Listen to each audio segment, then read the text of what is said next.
അസ്സലാമു അലൈക്കും. Welcome back to Visal media. ഞാൻ ഫക്രുദ്ദീൻ പന്താവ്. ഇത് രണ്ട് സുഹൃത്തുക്കളുടെ അനുഭവമാണ് ഞാൻ പങ്കുവെക്കുന്നത്. ഒറിജിനൽ സംഭവം ആയതുകൊണ്ട് പേരൊന്നും ഞാൻ തൽക്കാലം ഞാൻ പറയുന്നില്ല. രണ്ടുപേരും സ്കൂളിൽ ഒന്നിച്ചിട്ടാണ്, മദ്രസയിൽ ഒന്നിച്ചിട്ടാണ്. രണ്ട് കൂട്ടരുടെ കുടുംബങ്ങളും തമ്മിൽ നല്ല സ്നേഹത്തിലാണ്. അങ്ങനെ ഒന്നാമത്തെ ഒരാൾ തൽക്കാലം നമുക്കൊരാൾക്ക് പേരിടാം, അബ്ദുൽ ജബ്ബാർ. അബ്ദുൽ ജബ്ബാർ 7ാം ക്ലാസ്സിലെത്തി ഉടനെ തന്നെ അന്നത്തെ ഒരു രീതി അനുസരിച്ച് 7ാം ക്ലാസ് പാസ്സായിട്ട് പിന്നെ സ്കൂളിൽ പോയില്ല.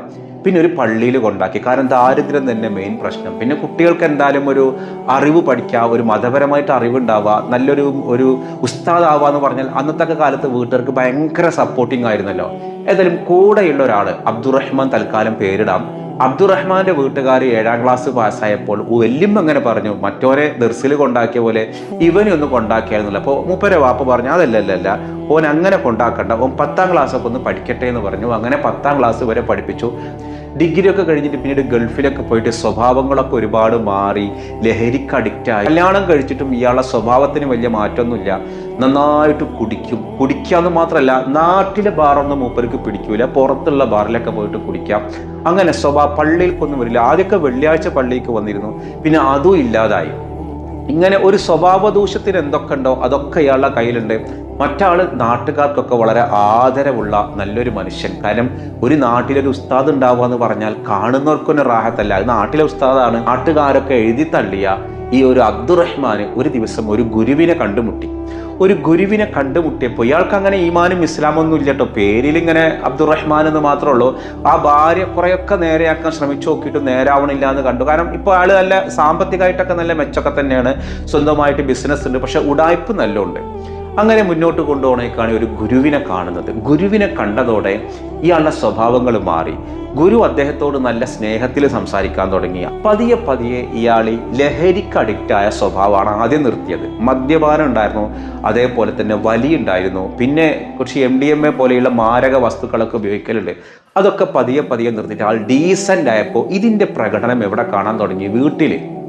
വീട്ടിലും ബിസിനസ്സൊക്കെ ഉഷാറാവാൻ തുടങ്ങി. ഭാര്യയോടും മക്കളോടൊക്കെ ഭയങ്കര സ്നേഹം. വീട്ടുകാർക്കൊക്കെ ഈ അബ്ദുറഹ്മാൻ നന്നായി എന്നുള്ളത് വലിയൊരു അത്ഭുതമായി. കാരണം ഒരിക്കലും നന്നാവൂല എന്ന് പ്രതീക്ഷിച്ച, കാരണം പഠിക്കുന്ന കാലം മുതൽക്കേ ഓനൊരു ഉടായ്പാണ്.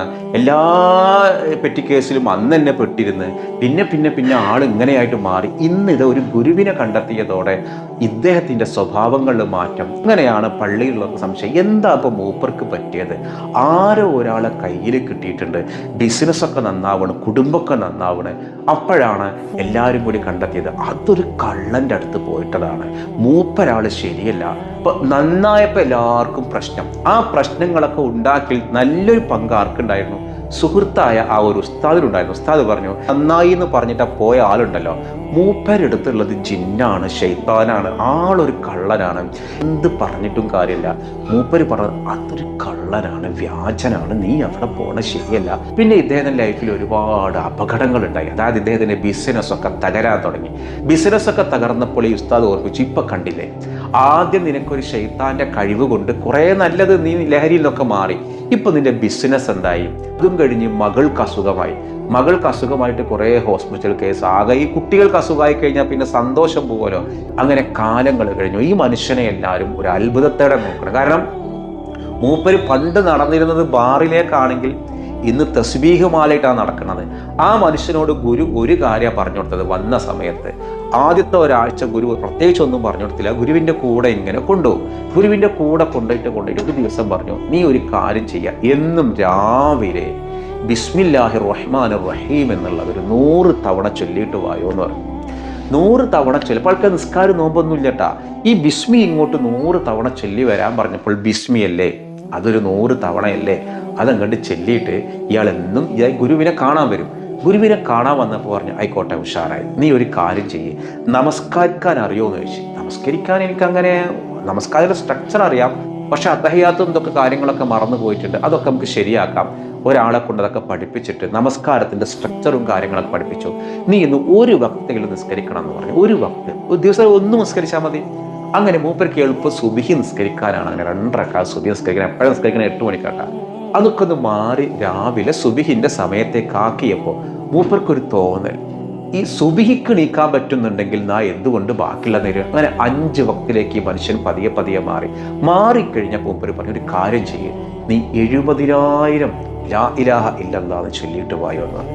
ചൊല്ലിയിട്ട് പോകുമ്പോൾ ഒരു 2 മാസം സമയത്തിൻ്റെ ഉള്ളിൽ വരുന്നാണ് ഗുരു വിചാരിച്ചത്.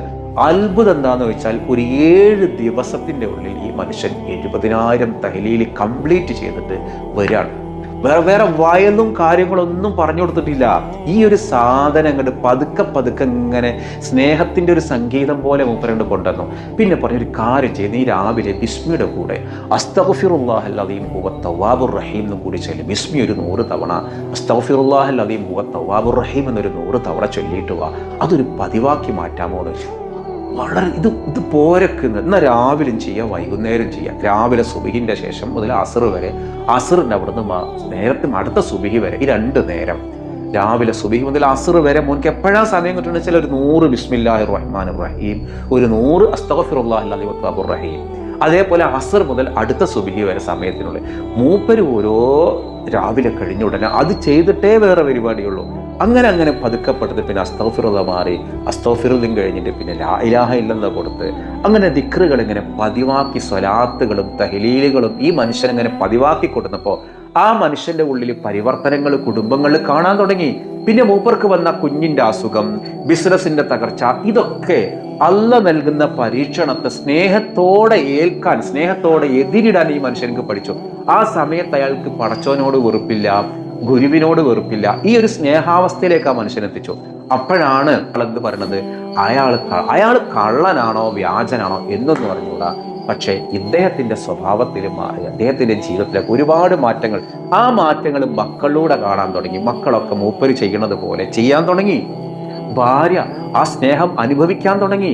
ഇങ്ങനെ ഇവർ ഭയങ്കര സന്തോഷത്തിൽ കൊണ്ടുപോകുമ്പോഴാണ് ഈ 2 പേർക്കും മാരകമായൊരു അസുഖം വരുന്നത്. ഈ ഒരു 2 സുഹൃത്തുക്കളായ ഉസ്താദുമാരും 2 ഹോസ്പിറ്റലിൽ അഡ്മിറ്റ് ആയ ICUവിൽ കിടക്കാൻ.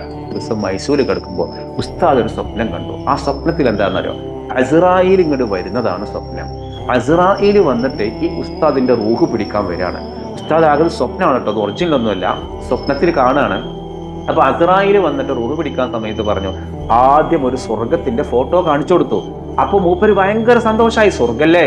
എന്നിട്ട് അസ്റായീലൊക്കെ പറയാണ്, ഇതെനിക്ക് തരാൻ വിചാരിച്ചു തരുന്നത് ഇല്ല, തൽക്കാലം നിനക്ക് നരകത്തിന്റെ ചിത്രം കാണിച്ചു കൊടുത്ത. മൂപ്പരാകെ ഭയന്നു പോയി. അതെന്താങ്ങൾ അങ്ങനെ, എനിക്ക് സ്വർഗം എന്താ തരാത്ത, ഞാൻ അറിവ് പഠിപ്പിച്ചിട്ട് ഞാൻ ഒരുപാട് പേരെ, അതൊക്കെ ശരി തന്നെയാണ് പഠിപ്പിച്ചു കൊടുത്തത്. പക്ഷെ പഠിപ്പിച്ചു കൊടുക്കുമ്പോൾ അള്ളാന്റെ ഹബീബായ റസൂലുള്ളാനെ ഇഷ്ടം വെക്കുന്ന മഹാന്മാരെ കുറിച്ചിട്ട് നീ കള്ളത്തരങ്ങൾ പറഞ്ഞില്ലേ, നിനക്ക് മനസ്സിലാവണില്ലെങ്കിൽ നീ എന്തിനാണ് അത് കള്ളനാണ് വ്യാജനാണ് എന്ന് പറഞ്ഞു നടന്നിരുന്നത്. അള്ളാഹുവിന്റെ ഹബീബായ റസൂലുള്ളാന്റെ നവാഫിലുകളുണ്ട്, സുന്നത്തുകളുണ്ട്. ഓരോരുത്തർക്കും ഓരോ നവാഫിലുകളുണ്ട്. അത് മഹാന്മാരായ ആളുകളാണ്. ഇബ്രാഹിം നബിക്ക് ഇസ്ഹാഖ് നബിയെ പോലെ, മൂസാ നബിക്ക് ഹാറൂൻ നബിയെ പോലെ, ഹബീബായ നബിക്ക് അബൂബക്കർ സിദ്ദീഖ് റളിയല്ലാഹു അൻഹുവിനെ പോലെ, ഇങ്ങനെ ഓരോ നവാഫിലുകളുണ്ട്. അള്ളാഹുവിന്റെ ഹബീബായ റസൂലുള്ളാഹി നവാഫിലുകളാണ്. ലോകാവസാനം വരുന്ന മഹദി ഇമാമ് വരെയുള്ള എല്ലാ മഹാന്മാരും. അവരിൽ ആരെ കൊച്ചാക്കിയാലും നിന്റെ ആക്കിബത്ത് നഷ്ടപ്പെടുമെന്ന് നീ ഓർത്തില്ല അല്ലേ? ഇയാൾ ഞെട്ടി ഉണർന്നു. ഉസ്താദ് ഉണർന്ന് നോക്കുമ്പോൾ അസ്റായീലും ഇല്ല, ഒന്നുമില്ല. അസ്റായീലിന്റെ രൂപമൊക്കെ മൂപ്പര് കണ്ടപ്പോൾ മുടിയൊക്കെ ഇങ്ങനെ നീണ്ടിട്ടുള്ള, അടി വരെ കാല് വരെ നീളുന്ന ഒരു മുടി, ഭയങ്കര ഒരു ഭീകര രൂപത്തിലാണ് കണ്ടത്. അസുഖമൊക്കെ മാറി 2 പേരും കിടന്നപ്പോൾ ഈ ഉസ്താദ് വന്നിട്ട് ഈ ഒരു മനുഷ്യനോട് വന്ന് പറയാണ്, തൻ്റെ സുഹൃത്തായ നല്ലൊരു കാലം കള്ളനും തമ്മാടിയും കൊള്ളരുത ലഹരിക്ക് അഡിക്റ്റായിട്ടും നടക്കുന്നവന്ന് പറഞ്ഞു. സത്യം പറഞ്ഞാൽ ആ ഹോസ്പിറ്റലിൽ കിടന്നപ്പോഴാണ് എൻ്റെ കണ്ണ് തുറന്നത്. എനിക്കൊരു കാര്യം മനസ്സിലായി, ഒരു മനുഷ്യനെ പോലും നിസ്സാരപ്പെടുത്താൻ പറ്റില്ല. നമ്മൾ മഹാന്മാരാണെന്ന് കാണുന്ന ആളുകൾ, നമ്മൾ ഒന്നും അല്ലാന്ന് പറയുന്ന കാണുന്ന ആളുകൾ, പടച്ചറബിൻ്റെ മുൻപിലുള്ള ഒരു സ്ഥാനം നമുക്കറിയില്ല. എൻ്റെ ലൈഫിൽ എനിക്ക് പഠിച്ചൊരു പാഠം, നമ്മൾ കാണുന്ന കാഴ്ചക്കും അനുഭവിക്കുന്ന അനുഭവത്തിനും അപ്പുറം മറ്റൊരു സത്യമുണ്ട്. അതുകൊണ്ട് എനിക്ക് നിന്റെ ഗുരുവിനെ ഒന്ന് കാണണമെന്ന് പറഞ്ഞ് ആ വളരെ വലിയൊരു പണ്ഡിതൻ ആ ഗുരുവിനെ കാണാൻ പോയി. ഞാനീ പറഞ്ഞത് ഒരു സാങ്കല്പിക കഥയല്ല, ഇത് ഞാൻ വെറുതെ കെട്ടിയുണ്ടാക്കിയതല്ല. റിയൽ ആയിട്ടുള്ള ആളുകളുടെ പേരിലെ മാറ്റങ്ങളുള്ളൂ. ഞാൻ ഒരു കാര്യം ആലോചിക്കാം, എപ്പോഴും അള്ളാഹുവിൻ്റെ മഹാന്മാരെ കളിയാക്കിയോ പരിഹസിക്കുകയോ ഇകഴ്ത്തുകയോ ചോദ്യം ചെയ്യുകയോ ചെയ്യുന്ന ഒരു രീതി നമ്മുടെ ഉള്ളിൽ ഉണ്ടാവാതിരിക്കട്ടെ. അത് നമ്മുടെ ആഖിബത്ത് നഷ്ടപ്പെടുത്തേ ചെയ്യുള്ളൂ. ഇൻഷാ അല്ലാഹ് അള്ളാഹുവിൻ്റെ മഹാന്മാരെ സ്നേഹിക്കാനും അറിയാനുമുള്ള തൗഫീഖ് അള്ളാഹു നമുക്ക് എല്ലാവർക്കും നൽകട്ടെ. അപ്പോൾ ഇന്നലത്തെ ചോദ്യത്തിന് ഉത്തരം കൂഫ എന്നുള്ളതാണ്. ഞാൻ ഇന്ന് ചോദിക്കുന്നൊരു ചോദ്യം, ആസിയ ബീവി എന്ന് പറയുന്ന വളരെ മഹതിയായ ഒരു വനിതയുണ്ട്. ഏത് പ്രവാചകനുമായിട്ട് ബന്ധപ്പെട്ടതാണ് ആസിയ ബീവി എന്നുള്ളതാണ് ചോദ്യം. ആ ഉത്തരവാണ് നിങ്ങൾ കമൻറ്റ് ചെയ്യേണ്ടത്. ഞാനൊരു ഓപ്ഷൻ പറയാം. ഒന്ന് മൂസാ നബി അലൈഹിസ്സലാം, മറ്റൊന്ന് ഈസാ നബി അലൈഹിസ്സലാം. ഏതാണ് ശരി ഉത്തരം എന്നുണ്ടെങ്കിൽ ആ ഉത്തരം നിങ്ങൾ കമൻറ്റ് ചെയ്യുക. മറ്റൊരു ദിവസം മറ്റൊരു വീഡിയോയുമായി വീണ്ടും കാണാം. അസ്സലാമു അലൈക്കും.